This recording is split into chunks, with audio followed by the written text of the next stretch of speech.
What does an expert on Sino-US business think of the current state of business and politics in DC and Beijing?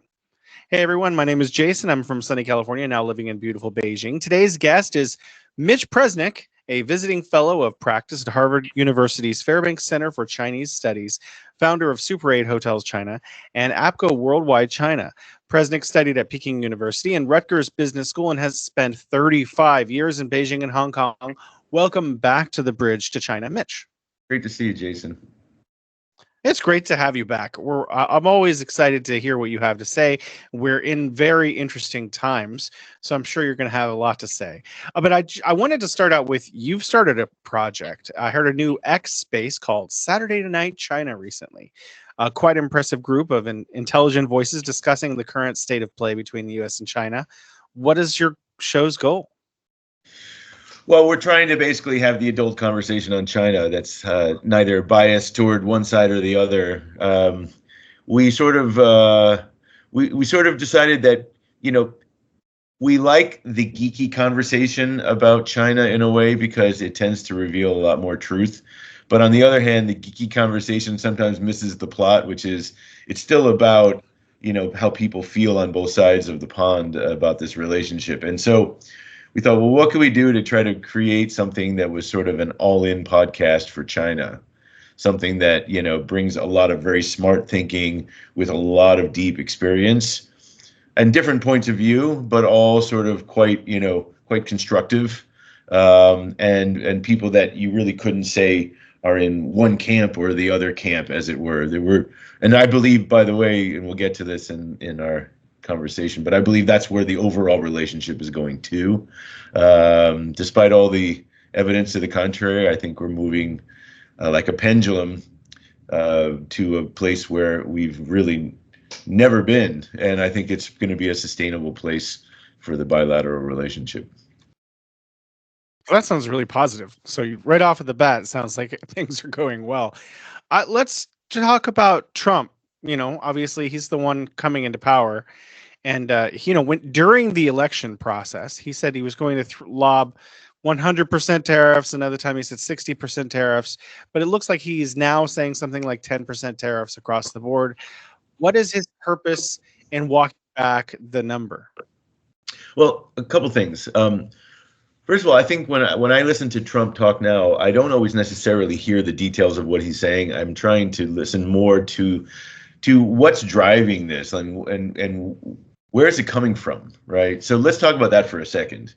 Where this is coming from is that the U.S. is finally acknowledging that that the position it's held since somewhere between World War I and World War II is sort of the preeminent economy in the world, the driver of innovation, and we were basically in China's position for most of the 20th century, post World War II, all of that time.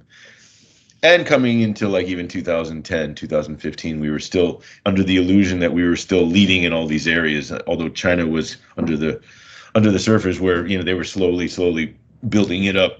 And so when I hear Trump talk about 100% tariffs, what he's really saying is the U.S. has to get its game way up, and we have serious work to do. And whatever we end up doing, we cannot sustain this idea that we are sort of the global hegemon and we're going to sort of span the world and police everywhere. I think what he's really saying is that era is over, and he's saying we'll do anything to try to figure out where we need to land this aircraft, right? Because on the one hand, one can make a good argument for a secular decline in the United States, but on the other hand, it's also true that the U.S. has $100 trillion in its stock markets. It has $35 trillion equity value in its private equity and VC markets, and Hollywood is still the entertainment capital of the world. There's still things here, and the U.S. dollar is still the, less and less, but very much still the reserve currency, and it's not going anywhere anytime soon. The U.S. still runs the global financial system. So there's enough pieces here that Trump is saying it may not be what it was, but I think we need to acknowledge that we need to move somewhere new, and we need to be very open-minded about how we get there. I think that what he's traditionally always done, and I've read his book, Art of the Deal, and you can read about it here. He puts pressure onto a point. This point in this case is the U.S.-China commercial relationship. and then see what happens. There's just kind of, who can say? It could be this, it could be that, but one way or another, he knows where we are is not a tenable position. So we've got to move somewhere else. Now, specifically on the tariffs. Tariffs are a terrible strategy, and they're not even really a good way to hurt somebody else.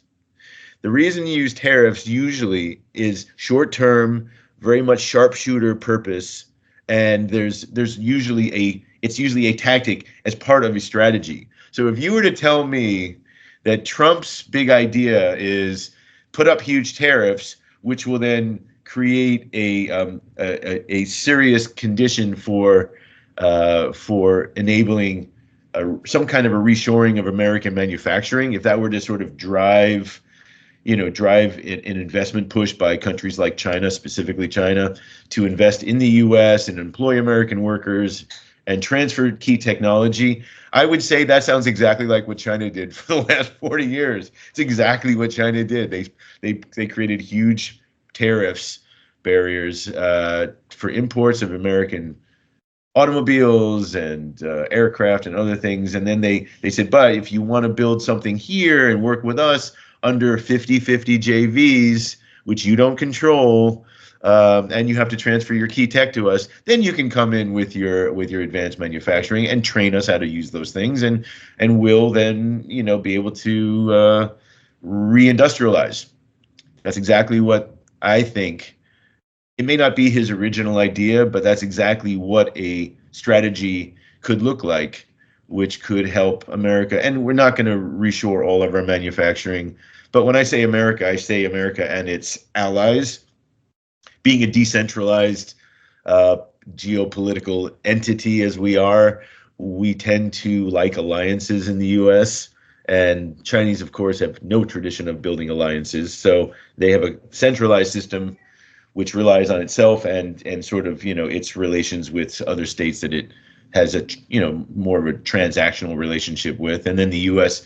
has lots of allies like Japan and Korea and Germany and the UK and other places, France, and that, that one could argue that as long as any of those countries are receiving some of this technology that we've lost, and reshoring some manufacturing, that it may be that the supply chains are still very much dependent on China in the end of the day, but at least having something that shows that the rest of the world can keep some of its industrial base and have China help with that process. I think that's a conversation China will be prepared to have. They may not agree to it, but that's not for the West to decide. We're only there to sort of say, hey guys, we're looking to do this because this is the situation, and then see what they say. That's a very interesting perspective, because I have been making the case, and I think you've noticed that Chinese companies should come to America and build factories with American workers to make products in America for American consumers. And it looks to me like, and has looked for a long time, like Chinese companies want to do that, because you have a few examples in the United States right now where Chinese companies are JVing, setting up factories in the United States and doing exactly that. But I think there's a lot of fear in China about what happens if we set up a factory in the United States and then the feds just come in and say, no, we just passed a law and this is ours now, and they lose their, they have to write it off. So I think there's actually a great deal of concern, in my opinion, on the Chinese side, that the United States will not hold up its obligations, or that they will only hold up those obligations for, say, a 4-year presidency. And then the fear is, well, then what happens after that? So do you, I think for the Chinese side, that's perfectly equitable. Do you think that the United States will create the conditions requisite to allow Chinese companies to set up factories in the U.S. and do exactly what you're talking about in a stable way? The U.S. often does the right thing once it's exhausted all other possibilities. I think it will. I think that it's getting to the point where hawkishness and America first and transactional mercantilist policies regarding China are all starting to converge now, right? I think like the idea that China is this country on the brink of collapse I mean, it's fringe. It's become a fringe idea. I've been very much part of that effort to make it a fringe idea because I don't think it serves America's interest to sandbag the actual conditions we're in. I think it makes a lot more sense to live in objective reality. And if anything, overestimate your opponent and their capabilities and underestimate your own capabilities rather than vice versa, because that's a much better way to compete. And you know who would advise us that we do that? If they were advising us, the Chinese would advise we do that. You always underestimate your own abilities and overestimate your opponent. That's right out of Sun Tzu, Art of War. So, so the only ones not doing that are us. And I've been working very hard to get us to, get our game up. Because I mean, the world's a more stable place if the U.S. and China are feeling strong and confident about themselves without feeling cocky. And the U.S. tends to do better in a place like that than in the place we're in now, which is kind of nervous, out of our element, and trying to find a new way forward and questioning, how did it all go so wrong? I think, the funny thing is the U.S. is still a very wealthy country. It's still an enormously wealthy country. And I think it makes a lot of sense for a Chinese company to want to set up here. It is, if not the largest market in some areas, it's one of the largest markets for many areas by value, for lots of things, where we're not largest on volume anymore, but we are in many cases still largest in terms of value for many markets. So I think you want to be in here. I think you want to be in China. I think the more interesting question, though, is, and I wrote about this in my Harvard Business Review article in August, is that the real game is not in the U.S. or China, and we have to get out of these narrow constructs of, American companies in China, and do they stay in China, or do they leave, or Chinese companies in America and vice versa. It's got to be much more about, there's a world out there. That's a world market. It's all interconnected. Tesla now may not be the largest EV company in the world. They've been overtaken by their Chinese competitor, BYD. But Rutgers market share. Sorry? They have the largest investment, total value. Yeah, of course. They're not making the most cars, but they have the most money. They have the most money, and not only that, but their Model Y, at least last year, I think, was the highest selling individual car model in the world, and that's because it went to China. They were able to basically create all kinds of price reductions that were caused by cost savings in the Chinese system, which the Chinese supply chain allowed that. So everything. They created the original idea in the U.S. They go to China to optimize the automation and the cost savings, and then they turn it into the best-selling car in the world using that combination. And that's my point: is that for most things nowadays, whether we like it or not, the idea that we can look at things like it was 1960, we're here, you're here, we do this, you do that. These things, these ideas, they're no longer applicable. For the world we live in. And, it's all interconnected now. And the last people to figure this out will be policy folks in DC and Beijing, because they live in a zero-sum world, unlike the rest of us who have to live in the real world. The real world isn't about an absolute risk that if we cooperate with you on ceramics technology, then you might be able to figure out how to use that in your submarine detection. And then we say, okay, that's the risk, and that's the absolute risk. So if you don't want to have any risk that can happen, you cannot cooperate with the other party on ceramics. But then you have to acknowledge the fact that there's also a risk, the risk that you're now boxed out from interacting with them and learning what they're doing. And maybe their ceramics research is far ahead of yours, and you've now, by trying to reduce this risk, you've created a much bigger risk, which is you're now boxed out of the future of ceramics technology, because these guys are just far ahead. And that's actually what I've been arguing for a long time, is when you talk about U.S.-China, you have to talk about relative risk. And other than people in Washington and Beijing, relative risk is a very, very normal concept, where you have to compare the risk of one thing to the risk of another. And then if the risk of one just looks much, much more egregious, then you figure out a way to mitigate the other risk. You don't just cut off the entire conversation. And this is, I think nuance is going to return to the conversation in Trump's first. Well, I certainly hope so. Did you hear Gina Raimondo's comments about the fool's errand that she was sent on? And what do you think of that? Well, I mean, she's a very smart woman and she's a very smart leader. So I mean, it's good that she's acknowledging objective reality that we all recognized the day that Huawei came out with their unit right in the middle of her visit. We all knew that these sanctions were ineffective at best and counterproductive at worst. And we told everyone that, and nobody listened. And then they went and they still tried to say, well, maybe it reminds me of that skit in Monty Python and the Holy Grail where they're like they're facing this terrible rabbit, and they said maybe we'll confuse it more if we run away more. That was just it's just like one of those things where you're suggesting an ineffective strategy, and you're suggesting it based on the fact that it hasn't worked yet. You think by doing more of it, it'll work better. It's actually the opposite. You want to get closer to your opponent, not further away on these things. I think that I think that she's right, and I think that it's good that she acknowledges it. I mean, look, I don't think if Harris was coming in, I don't think you would have ever heard that kind of statement come out of the administration. They would have just doubled down and tripled down because it's what they know, and and that is exactly why that sort of thinking is no longer appropriate. It's actually that sort of thinking that's creating this gap where we're finding ourselves waking up every day and China is now taking over another industry. When you're constantly focusing on this zero-sum contest and you're forgetting that there's an entire world out there that you have to sort of monitor and you have to have a long-term plan to address, you end up in these kinds of unfortunate situations. And I'm arguing, and I will always argue, that we should be learning from China where they have strengths like this, and they're just better at executing on some of these ideas than we are now, and we need to be learning from them. That's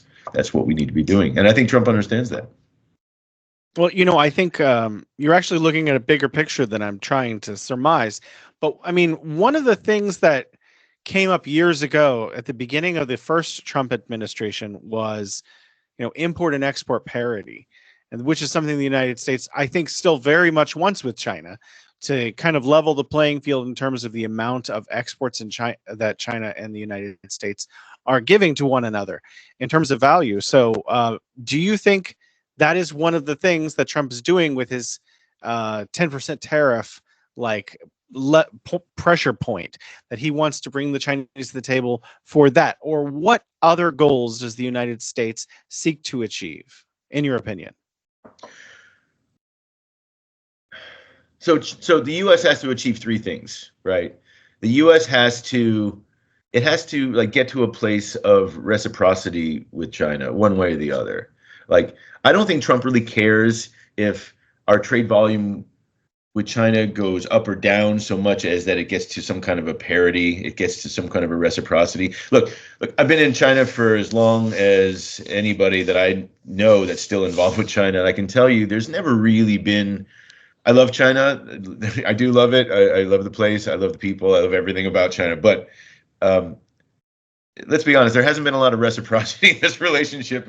It had the veneer of reciprocity, and one could even argue that it had at times the look like it might get there, but it's never really been a case of reciprocity. And I don't blame China for that. I think in a lot of times we just weren't playing our best game.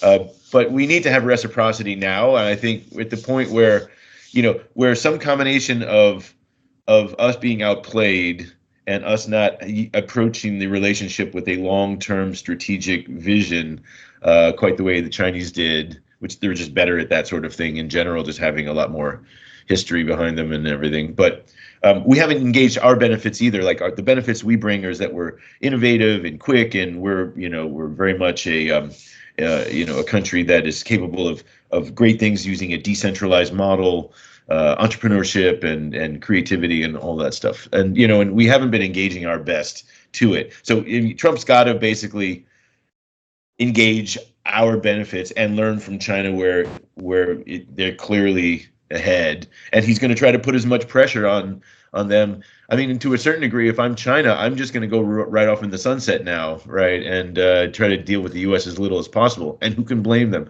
I mean, we haven't exactly been cutting a splendid figure as a global hegemon, welcoming this new peer competitor. It hasn't exactly been, it hasn't been our finest moment, in my opinion, and we haven't competed as well as we could have as a result of just approaching it with far too primitive of a mindset. But that's having been said, he's got to have reciprocity now. He's got to have reciprocity. He's got to preserve the things where we're strong. He's got to preserve the U.S. dollar as reserve currency, which I don't think China has a problem with. China doesn't want the renminbi to be convertible right now. It likes the control it has over its economy and the control over fiscal policy that it gets, not having to worry about a convertible currency. So I think that works pretty well. The U.S. wants to maintain it. China is not looking to knock the U.S. off right now. The U.S. actually benefits from the current state of play there. Manufacturing and trade, China has become so dominant in both of those. There's nothing really that the U.S. can do other than one way or the other leverage China's strengths in those areas. So he has to do those things. If you can do that through 50-50 JVs in the U.S. and bring in Chinese companies, you asked me the question earlier about whether Chinese companies could get comfortable. I mean, I think that they're very transactional. I think that they're not necessarily that comfortable in their own country. It's not like the law protects them 100% of the time anyway. I mean, they know their allies and they know how to keep themselves relatively well protected. But the Chinese business environment is equally tough on both foreign and domestic players. It's not as if they get an easy ride. Yeah, they have some advantages being sort of local players. They know how things get done locally, but that system can be like a wave that closes out on them just as easily as it is on us. So I think that they'll understand the idea of relative risk, and there's a risk of going into the U.S. and there's a risk of not going into the U.S. And I think overall they'll do the math. I don't know if you ever watched the Netflix movie called American Factory about Fuyao Glass and entering into Ohio and all the trouble they had, but in the end it became a profitable operation, the first of many. Fuyao Glass is a huge operation in the U.S. It can be done where Chinese companies can integrate into their communities and do well here. And look, let's be honest, it's what the U.S. had to do in China. I mean, what we're really seeing is a very much a symbiotic, non-voluntary symbiotic relationship forming, and I think these are some of the things that this will be emblematic of the future of the relationship. It's not going to be able to go towards an acrimonious future under Trump, because that's not what he wants, and I think he'll avoid it getting there. He'll go right up to the brink.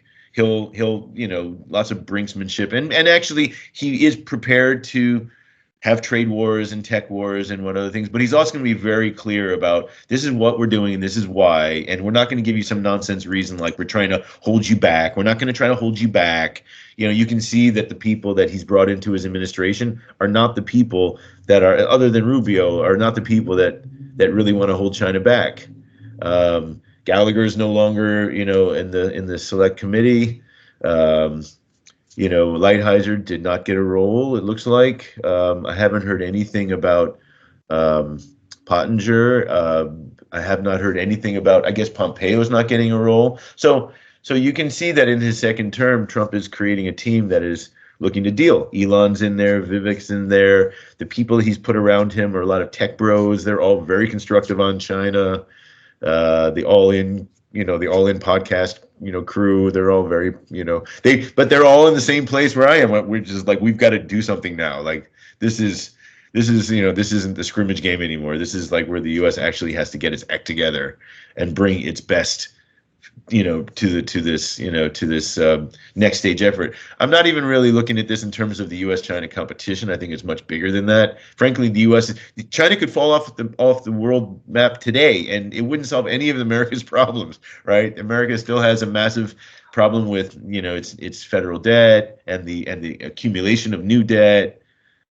There's a lot that needs to be addressed domestically that has nothing to do with China. But the things that China could help with is reshoring manufacturing, restoring American tech competitiveness, and helping the U.S. to rebuild some of its supply chains. These three things, and when I say the U.S., I mean the U.S. and the G7 and the EU as some kind of a block. I think to tell the developing world at this point, yeah, sorry guys, you've been on top a long time, but you just go sit in the corner now. I just don't see China doing that. That's not its best play. It has a much better play than that.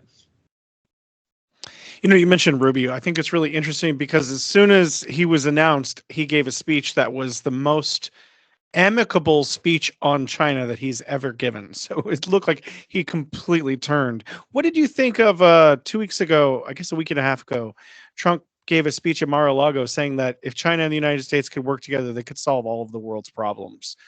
Did you think that was a kind of a gesture of good faith and peace? And do you think the Chinese are likely to see Trump as someone who's trying to bring stability to the relationship? In 2007, I haven't really told this story much. You're getting an exclusive, I guess. In 2007, Super 8 International Convention was held in Las Vegas, and I was on the board of Super 8. And President Trump, then Mr. Trump, but President Trump was the keynote speaker, and so he was standing there in the room before the big event, and and nobody was talking to him. And I had read his book, and I was interested to meet him, and I went up and I introduced myself, and we spoke for like 20 minutes, just he and I talking about. He's very interested in China. He was always very constructive on China. He was he would remember this story because he was so surprised. And I told him that, the other person that was really interested in my story was Dr. Kissinger, because Kissinger, I had known him since the days he goes, oh yeah, well, of course he would be. And so he became very interested in this story, and we talked about China and how Super 8 developed in China. And I told him, I said, listen, China's not what you think. He goes, oh, I know. Everyone's always trying to tell me it's this and that. I said, it's not what you think. It's not necessarily what you want, but it's not what you think. It's its own thing. It's not what anybody thinks. It's definitely a place that you can do better or worse depending on how good is your game. And he understood all these concepts in 2007. So I don't think nothing would surprise me, but I don't think that he's approaching the relationship with any acrimony. I think he has a great deal of admiration. Always has had a lot of admiration for Chinese business acumen and what they've accomplished. He respects money and power and wealth, and obviously China's created a lot of that more than anyone else. They've been the ultimate unicorn over the last 40 years. So I think that what you're hearing is just, I think, the reality of how a businessman would think if he was a New York real estate developer who became president. That's exactly what nothing surprising in his viewpoint. It's pretty obvious. So on the other hand, I would say that isn't the only positive thing he said. Like, he's actually, in word and deed, he's indicated a willingness to look at bringing in Chinese investment into factories and employing American workers. I think he's very much in a constructive mindset. He invited Xi to the inauguration. Xi, for his part, has definitely, been much more dovish toward the American business community in the last year and a half. Now, I know that someone's going to say, "Oh, you're just parroting, the Chinese line," but it also happens to be true that when he does that, he does it because he's trying to signal something, right? I mean, he wasn't signaling that for many years. We were getting no love in the business community from him.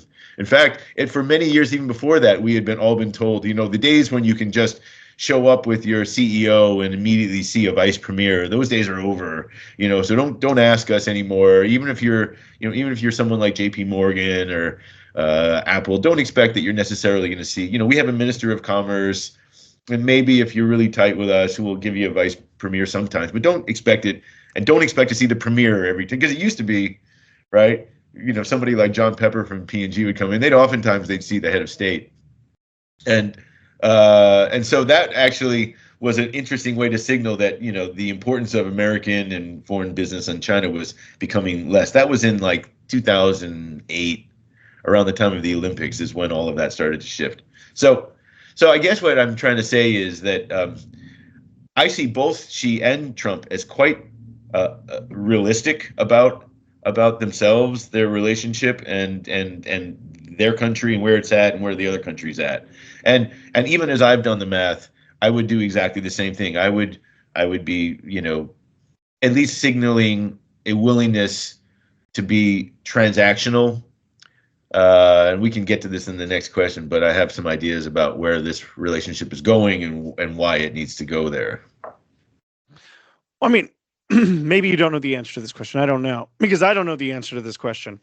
But if exports from China to the United States were going to remain at similar levels to where they are now, what kinds of things could China possibly buy from the United States? Well, is it just agricultural goods and aeronautics? No, man, this could be a major change. This could be a case where Trump acknowledges the reality, which is, first of all, everything is dual use. So, like, if you're going to sell like a crappy chip to China that they themselves can make very well themselves, and you're not really doing any additional damage, right?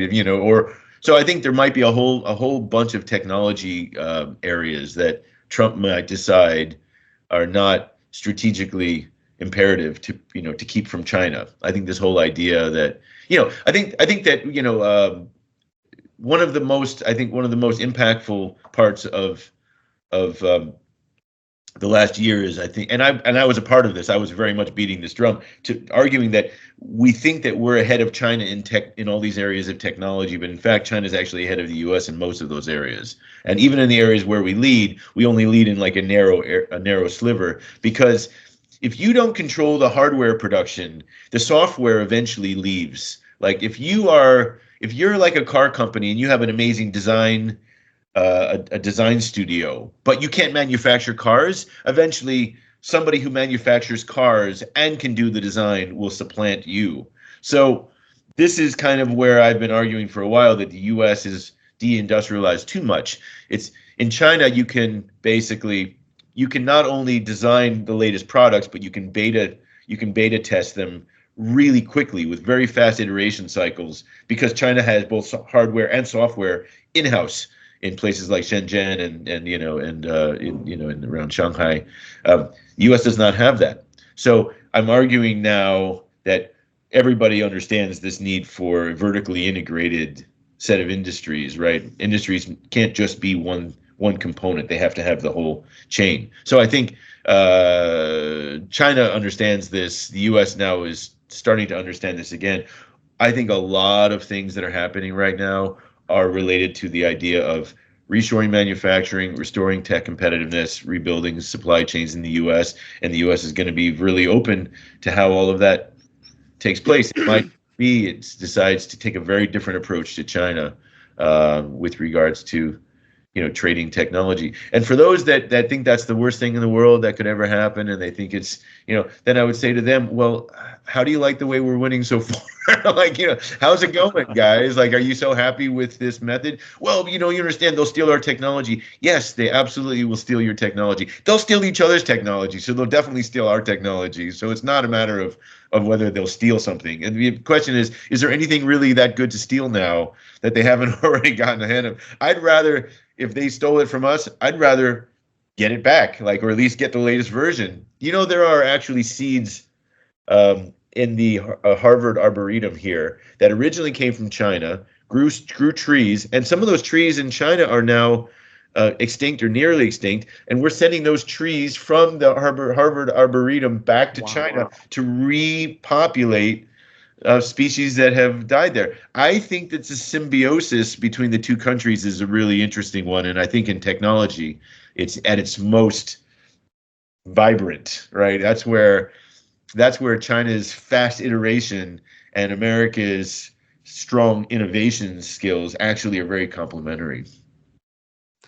I was reading an article recently where the EU is actually looking to maintain imports from China on the condition that they get technology transfers from China. And I just thought, wow, this is like the opposite of where we were 10 years ago, where China was getting technology transfers from the United States and Europe. Now Europe and the United States are looking to get technology transfers from China for market access. So it's absolutely bizarre. You talk about vertical integration. One thing that looks really fascinating to me, and I've talked to a couple people about it, is not actually having factories in the United States. It's actually maybe the United States and companies at home have gotten bad at making factories. And one of the things that the United States could really use from Chinese companies right now is having Chinese companies build factories in the United States, because we've actually lost the ability to build big factories well in the United States. What is vertical integration in terms of having all of these in-house tools? Because if I understand it correctly, we spent 100 years in busting monopolies, making sure that companies couldn't have all of the components that they need to make from beginning to end the same product. What does it mean to have those things at home? Well, so horizontal integration is like a company. Like a company, it's all in-house, HR, R&D, engineering, product, sales, marketing. Horizontal integration means we take everything that we have and we integrate it horizontally. Vertical integration is where you take different sectors. Let's say you want to dominate EVs, you're going to basically get your academia and military and your R&D operations, your SOEs and your private listed companies, plus your entrepreneurs, plus government, local and provincial and national, and you're going to get them all like stacked around a few ideas around EV. We want to dominate EV batteries. We want to dominate EV manufacturing automation. We want to dominate EV supply chains. So they're going to get around those little pieces, and they're going to vertically integrate everything so that everybody is facing the same direction and going after it. This is the benefit of a collectivist centralized system. That's where China is traditionally, not since 1949, but forever has been strong. That's its ability to organize at scale, right? That's been something that, China has been better at very large scale projects because of the fact that it creates a society which creates a homogeneous cooperation, and there's virtues baked into the social mores that encourage people to cooperate and to work well and to put aside their individual differences to get on board with large goals. So if you look in nature, I mean, you look at an ant hill and you look at how well it integrates and how everybody's working together.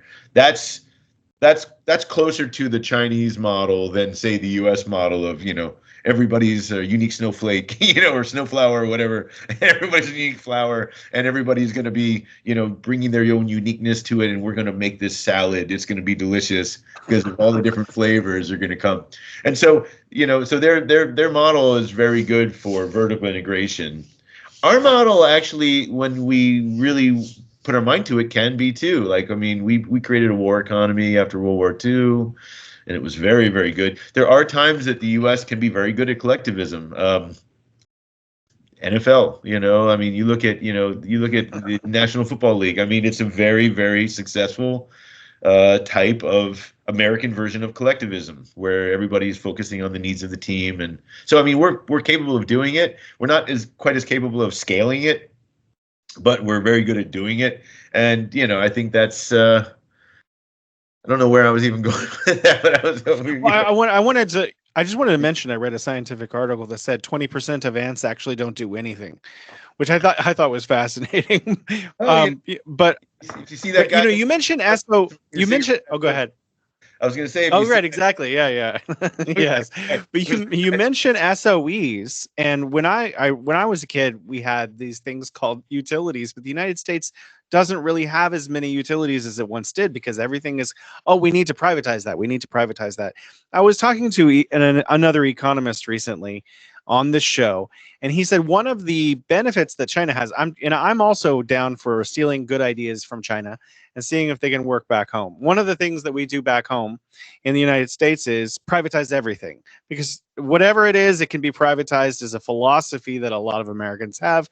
And one of the ideas I learned about, one of the advantages of state-owned enterprises in China is the input costs for businesses for manufacturing is really low, because water is controlled by the state, because electricity is controlled by the state, because a gigabyte of information is issued by China Telecom and China Unicom, which are state-owned enterprises, all of the inputs for a company in manufacturing, water, electricity, internet, are really low. So the cost of running your factory is very low. So the margins can be higher and the errors can be greater for businesses. What do you think about not having everything privatized in the United States? Because China is a socialist market economy. It has socialism, state-owned enterprises, and it has a completely thriving market economy that is in many ways more vicious and competitive than parts of the United States market economy.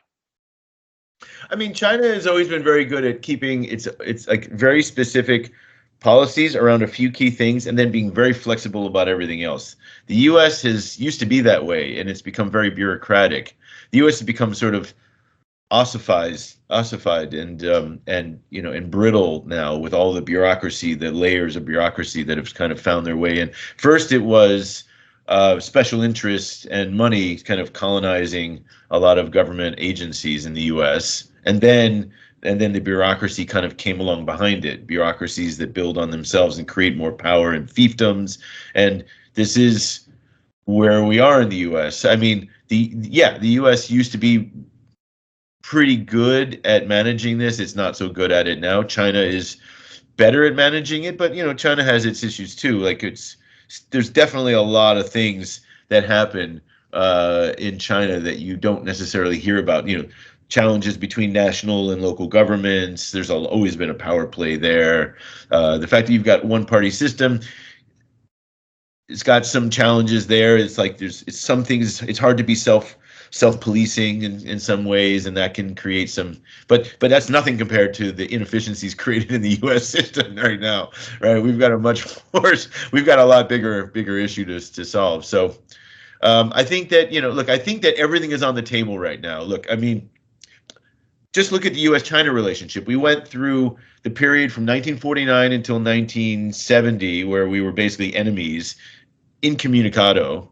Then from 70, 71, we started to come back, but it wasn't really until 79 that we were friendly with each other again. I mean, Deng Xiaoping came and did a tour in the U.S. and wore a cowboy hat, and that helped. But I mean, there was a lot of interest-based, not a lot of trust-based, but a lot of interest-based conversations happening between the U.S. and China in the early 70s. Then it kind of swung all the way over to engagement and love, and everybody loved each other, and we're going to be great friends. And the Chinese were going, no, we're not. Like, we're definitely not. But the U.S. wanted to believe that.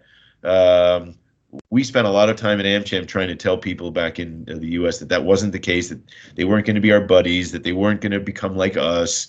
We tried to tell them all this, but they didn't want to hear it. They were like, no, we're friends, and they tell us how much they want to be like us, and like they're not going to be like us, But that was what was popular to believe, and now that we've all understood that was never the case, and it will never be the case, I think we're at a much more honest place. We can get to the place where this relationship was always supposed to be, where it was completely based on interests, and the trust that you have is based on interest, not on whether you like the other side or whether you agree with their politics. This idea that the U.S. can't do business with China because they don't agree with their policies in wherever, it's just not true that the U.S. Executes its foreign policy on that basis. Like, I mean, when have you ever heard American government officials say, we only do business with nice people, gentle politics? I always just give people, they would say, well, they're doing this. And I'm like, I'm not going to argue about whether they are or they aren't. I'm saying, who cares? Like, when you're talking about geopolitics, this isn't Lord of the Rings. Like, unless you're Neil Ferguson, you don't actually believe that modern 21st century geopolitics should be run like a children's fantasy novel. That just doesn't make any sense. But we're now just getting to the point where I think reasonable people are starting to understand this. And that's why nuance and understanding things at a more deep level is so important now, because in every area, there's going to be a reset. Look, Trump has the ability to be as impactful on the U.S.-China relationship in the 21st century as Nixon was in the 20th century. I want that to sink in for a minute. Like, I mean, we're talking about nothing less than a Nixonian level of impact that Trump can do, and he's well aware of that. Like he knows that the relationship is desperate for a new paradigm, right? So I think that all of this is playing into it. The tariffs, the invitation, the threats, all of it. It's all part of this thing that we're in a new day. Trump sees. I think he's a master of timing. I think he does understand timing, like all successful business people. He understands timing, and this is a time that you can actually create a generational definition of this relationship that's neither based on we love you or we hate you. It's just based on you're here, we're here, we have interests, you have interests. Let's do something together.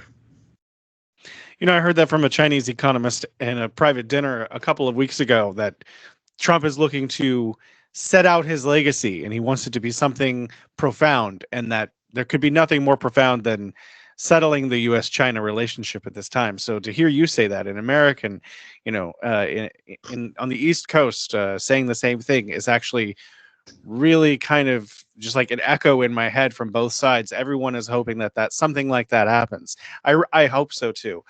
Let's get to currency really quickly. It's never looked to me, never, that China wanted its currency to be an international trade settlement currency. It's never appeared that way, even though a lot of people in Western media has said so many, many, many times. And BRICS has recently said that it is not planning on creating its own international currency settlement system, not anytime soon anyway.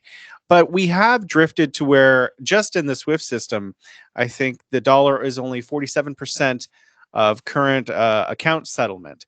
What do you think about the direction of currency multipolarity? Well, I think as a starting point, I think the U.S. Better, and I think Trump will do this, I think needs to stop shooting itself in the foot on its currency. I mean, weaponizing the currency over Russia's invasion of a non-NATO country was, forget about anything else. Geopolitically, it was about as dumb a thing as you could possibly do when you consider the amount of American prosperity that relies on the U.S. dollar being the reserve currency. I think without that status, the U.S. has a very, very hard path to tread to maintain its position in the next 50, 100 years, right? I've never seen a superpower in history that was able to maintain its status without reserve currency status. So that's kind of already something that makes, I think, me nervous, and I think it would probably make a lot of people in Washington that are smart nervous. So I think that's the first thing, is I think the U.S. will stop weaponizing the dollar for political means. That's something that I think we'll see. Two, does China want to have its currency be the reserve currency? No. I mean, there are people that would argue that they will want that at some point. Right now, they definitely don't want that. Right now, what they want is control. China, we know what they want. Chinese like control. They like control over their future and control over their world, and they don't want to have to deal with things. So the idea of having a reserve currency or some control over currency is only to the extent that they believe that of all the different ways that they are vulnerable, the way that they're most vulnerable is on international trade settlements, and the U.S. happens to have its strongest leverage point on China in the combination of the fact that U.S. is the global financial hegemon, and that's not going to change anytime soon, that the U.S. dollar is the reserve currency, that SWIFT is the primary payment system that's used worldwide, and that's not going to change, although there's another system that that's coming up. So I think China's going to be quite sensitive on this one, as China has already supplanted the U.S. on both manufacturing and trade. I think it understands the stakes are really high. If you try to do anything to take away the U.S.'s position in that finance area, then you've really painted the U.S. into a corner. and I think China's way too smart to do that. So I don't think that China will help that process. I do think that process is already underway. It may be, it may be 5 or 10 years. It could be 30, 50 years. I think what's going to happen before all of this happens is that the digital currency movement is going to become more influential on how this plays out than it is right now. I think that, just the fact that Bitcoin is recently topped $100,000 a coin, despite the fact that it's basically outlawed in most of the major countries, Russia, China. Even the U.S. is not comfortable with it, and the U.S. has been trying to torpedo to a certain degree. Because what happens is all kinds of technologies like these, right? A major country will first try to ignore it or disparage it, and then they'll try to kill it, and then they'll colonize it. And that's kind of how it always goes. But this is not something that's easy to colonize. On the other hand, I don't really see how either the U.S. or China can tolerate having a currency that's outside of their control that becomes the dominant currency in the world. I don't see how that they can do the things they want to do without it. So all this is to say is it's a three-body problem, and that's why it's so difficult to solve. You've got the U.S. piece, the China piece, and you've got the digital currency trend piece. Those three pieces together create very complicated calculations of terms of gravitational pull and which happens where. This is a great metaphor. I want to talk about universities because you studied in China, and I was looking at the data in the last couple of days from Statista, just from 2019 and before. Every year for at least a decade going back in time, there were more than 10,000 U.S. students at Chinese universities studying. And then since 2020, it dropped to below 300. And this year it's only 460. I think it's 468. Could have that number one or two numbers off. That's a dramatic difference. And we still have a lot of Chinese students in the United States, not as many as before, but by far it's much, much higher. It's in the above 10, 20,000. So if we have more Chinese, I'm sorry? 270,000 Chinese students in the U.S. If you have thank you. If you have an enormous amount of students coming from China to the United States and studying, less than before, but still very high, but you have almost no American students studying in China virtually. Doesn't that put the United States at a disadvantage? That's an understatement. Yes, it puts the U.S. as a right. What is the Sun Tzu, said, know your enemy and know yourself, and you'll win 100 battles. Know your enemy, but don't know yourself. You'll lose every battle, or something like that. Anyway, the point is that yes, you have to know China, and you have to know it on the ground. You're not going to know it. I think this is starting to become apparent. Like, I've noticed that there's like an echo chamber now of so-called China experts that opine on China, but they don't know China. But then they also interact with other people that also don't know China and also opine on China. And so all of them seem to have their followings, but they never really seem to get much attention from the people that actually know China. People that actually have lived there and know the language, and the people like you do and I do. So I think that there's a limit to their influence outside of their sphere, but unfortunately within their influence sphere is Washington and and a lot of people that are and the establishment view, right, that all share these views together. So the antidote for this is Americans studying themselves, and they can actually know what's going on because they actually see it on the ground. And yes, you don't know everything by living there, and I'm sure to a certain degree we're all, it's hard not to become emotionally attached to China when you're living there. It's a wonderful place to live, and people are cool and food's good and all that stuff. But you actually can get a much better view in terms of if you're trying to. Well, look at me. I'm 35 years in China. I love the U.S. I love China, but right now I'm trying to help the U.S. get its game up, because that's where work has to be done, right? I don't think there's much for me to help the Chinese with, and I don't think they need my help. And actually, my job is to be a patriot right now for my country. I mean, China's been awesome, but let's be honest. The time that I spent there, a lot of it helps me have a perspective that most people don't have, and that perspective can help me make proposals that are nuanced enough that that aren't necessarily, they're not pro China at all. They're just pro winning better for the U.S. if that's the way you want to look at it, or they're pro better way forward for the two countries. But whatever they are, there's definitely no panda hugging going on in there. So I think that people that go over to China, I think they will see this. What doesn't help is travel advisories and demonizing China and then asking Americans to get on a plane and go over there. Like when I went over in '88, I mean, it was still technically, a place that was very unknown, but it wasn't a place that people said, "Oh, don't go there. The people are scary." Like they were like, "Wow, don't go there because Japan is a much better place to do business." That was what I heard. What are you going to do in China? They're riding around on bicycles wearing Mao suits with chickens on the back. And what are you going to do with that? And I was like, well, they're going to be the next superpower. And they were like, yeah, but Japan is a much better bet. And that's how people have always approached China. They've tried to tell you why you shouldn't go.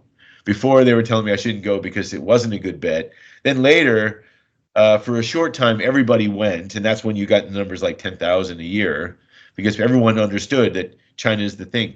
Here's the reality, Jason. There is a G2 that's now formed.